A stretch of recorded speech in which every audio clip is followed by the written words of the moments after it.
Good evening, everybody. Pursuant to the Open Public Meetings Act, Chapter 231, Public Laws of 1975, this meeting notice was sent to the Asbury Park Press on July 5th, 2023, and has been duly advertised in the Asbury Park Press issue of July 10th, 2023. All municipal clerks of the township, the boroughs within the regional high school district have been duly notified, and the requirements of this posting have been met on July 5th, 2023. Please join me in the pledge. I pledge allegiance to the flag of the United States of America and to the republic for which it stands, one nation, under God, indivisible, with liberty and justice for all. Mr. Toscano, any changes to the executive session? Yes, Mr. President. On the agenda that was pre-printed prior to the meeting, the board did not discuss in exception number 4, negotiations with custodial maintenance ground. But the board did discuss in exception number 7, attorney guidance regarding pending legislation and contractual issues. And the board also discussed in exception number 8, the superintendent position. Thank you. Is that all? Okay.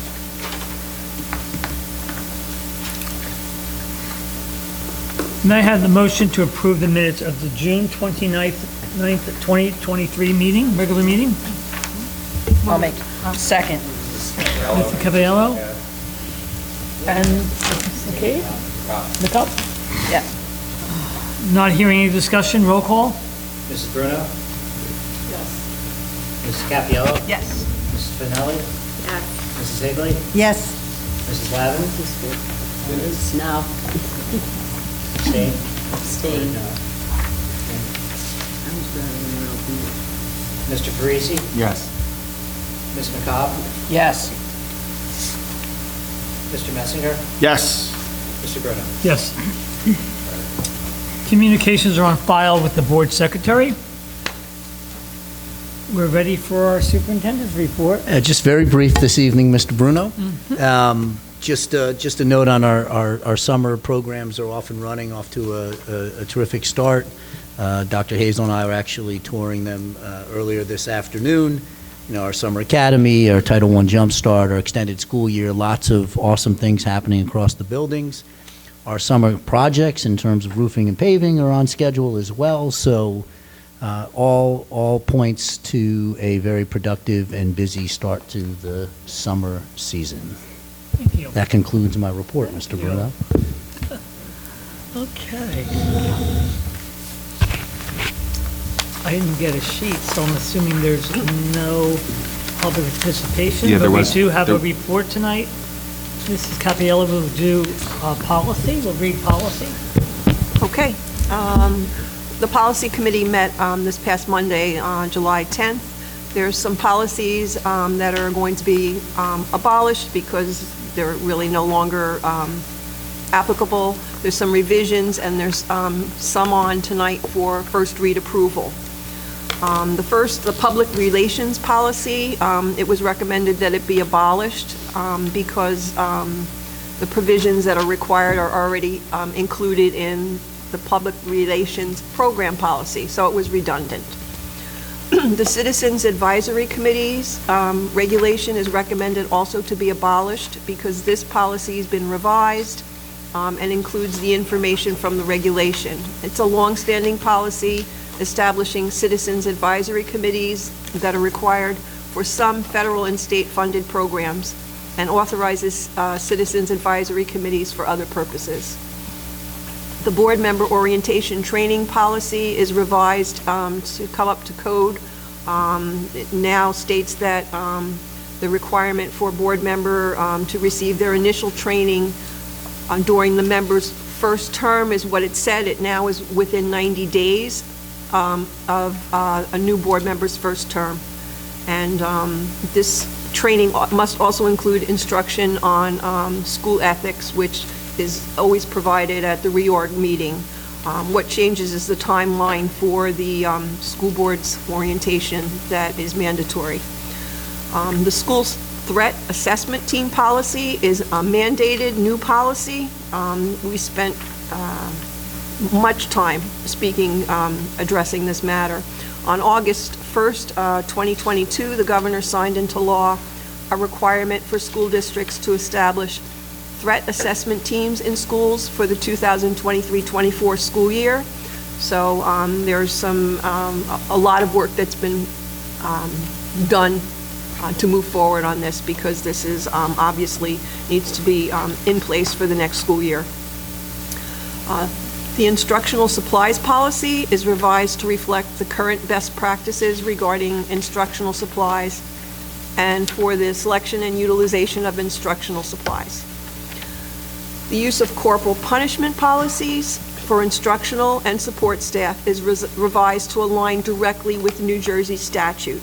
And it outlines the limited situations in which it's appropriate for staff members to use reasonable force when dealing with a student. I mean, this is something that is in place, you know, sometimes maybe in contained classrooms or children that are having issues. There's certain things that are allowable to keep both the child and the rest of the children in the classroom safe. The health services personnel is revised and outlines the roles and responsibilities of the school physician and the certified school nurses. God bless the school nurses. The student health records policy and regulation has some minor revisions due to language changes in the New Jersey Administrative Code. The health services policy and regulation had minimal updates to some terminology and provisions also due to revisions in Administrative Code.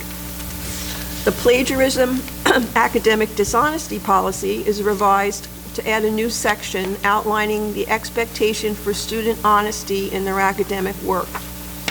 Provisions of this policy will be outlined in the student handbook, so this will be revised and in place for parents to see in the handbook.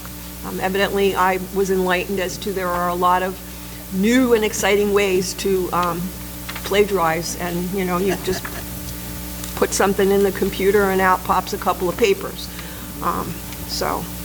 The school district security policy is revised to include the requirement of the districts to provide the local law enforcement authorities with critical incident mapping data for all schools and school grounds. And it replaces the old requirement of providing blueprints or maps. So we're moving into the century where we belong. And then we really have all that in place already. But the next set of policies, these apply to the federal grants and the funds received by the school district for Title I. So the Title I schools that we have right now are Freehold High School, Colts Neck High School, and Freehold Township High School. So these are applicable and needed to be in place for Title I. Title I district-wide parent and family engagement policy is mandatory. Annual adoption outlining the parent and family engagement requirements for Title I schools. And it's being approved for those 3 schools that I mentioned. The reimbursement of federal and other grant expenditures policy is revised as the Carl D. Perkins Career and Technical Act of 2006 has recently been renamed to the Strengthening Career and Technical Education for the 21st Century Act. What happened to Carl? The Perkins, okay. The Federal Awards Fund Internal Controls Regulation is new and mandated and outlines a description of the process used in the district for grant and budget development through the closeout of a grant. The federal fund's duplication of benefits policy is new and is mandated and requires the school district to identify and prevent duplication of benefits. And the contract for goods or services funded by federal grants policy is revised to outline the requirements for vendor suspension and disbarment checks completed by the school district for the purchase of goods or services funded by a federal grant. These are things that we are doing, but you know, we just needed to update and make some revisions in the policy. And that is the conclusion of my report. Great job, thank you. Okay, not seeing anybody for public participation,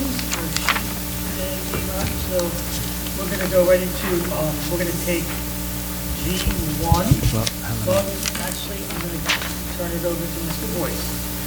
Yes, so some changes to the agenda. The printed the advertised agenda included under item H6 Board, which is approval of property and liability insurance.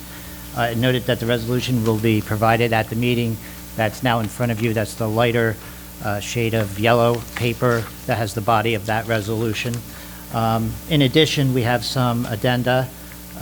There's an additional name added to an existing resolution for G2, approval of appointments. Also, a new resolution, G8, approval of retirements. A new resolution, H8, approval of lease purchase. And a new resolution, I4, which is a resolution authorizing administration to take action on transportation contract renewals and bids. Also, the final item of note is to please remove H7 from consideration, so that is the agenda as amended. May I have a motion to take G1 through K4? Motion. Second. Any conflicts at all? There are, but they're. Okay. Not hearing any discussion? Motion? Mrs. Bruno? Yes. Mrs. Cappiello? Yes on everything but G8, and I abstain. Mrs. Finelli? Yes. Mrs. Higley? Yes, except I abstain on G8. Mrs. Lavin? Yes. Mr. Parisi? Yes, and I want to wish Dr. Simpson all the best in the future. Ms. McCobb? Yes. Mr. Messinger? Yes. Mr. Bruno? Yes. Does anyone have any old business to add tonight? Any old business? Any new business? Not hearing any old or new business? I make a motion to adjourn. Second. Higley? Mrs. Higley and Mr. You did a good job. All those in favor? Yes. Did it.